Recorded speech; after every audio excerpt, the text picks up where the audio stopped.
सिर्फ जन्म के आधार पर किसी के साथ भेदभाव करना, किसी को नीच समझना सही है?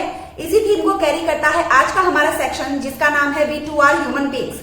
ये सेक्शन लिया गया है द मेमोरीज ऑफ चाइल्डहुड नाम के चैप्टर से, और ये सेक्शन बयान करता है बामा नाम की एक लड़की की स्टोरी जो तमिलनाडु के एक छोटे से गांव में रहती थी और दलित कम्युनिटी से बिलोंग करती थी। एक दिन बामा जब स्कूल से वापस घर जा रही थी तो रास्ते में उसने एक अजीब सा सीन देखा।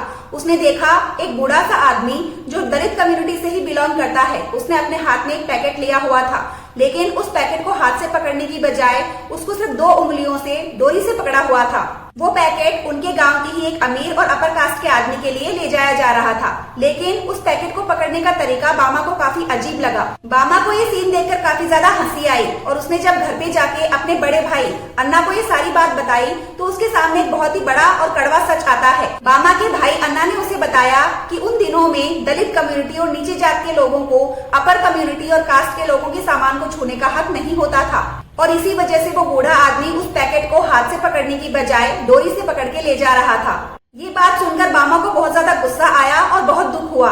उसे समझ नहीं आ रहा था कि लोग जन्म के आधार पे लोगों के साथ ऐसे भेदभाव कैसे कर सकते हैं, किसी को ऊंचा और नीचा सिर्फ जन्म के आधार पे कैसे समझा जा सकता है। उस टाइम बामा के भाई अन्ना ने उसे बहुत ही खास सलाह दी। उसने कहा कि अगर तुम सोसाइटी से इन भेदभाव को हटाना चाहती हो तो जम के पढ़ाई करो, मेहनत करो और अपनी एक अलग पहचान बनाओ, क्योंकि पढ़ाई ही अकेला ऐसा हथियार है जिनसे हम सोसाइटी के इस डिस्क्रिमिनेशन और भेदभाव को हटा सकते हैं। अपने भाई अन्ना की ये बात बामा के दिल को छू गई। बामा ने दिल से इस बात को अपनाया और पढ़ाई करके अपनी जिंदगी को बदलने का फैसला किया। ये स्टोरी कास्ट डिस्क्रिमिनेशन के खिलाफ एक मजबूत आवाज है और एजुकेशन की इम्पोर्टेंस को भी बताती है।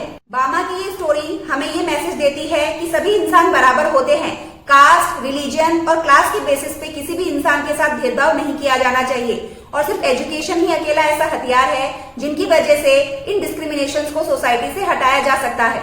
अगर आपने भी ऐसे किसी डिस्क्रिमिनेशन को अपनी लाइफ में फील किया है या बामा की स्टोरी से इंस्पायर्ड फील करते हैं, then go and watch full story on our channel the literature room by Sonu.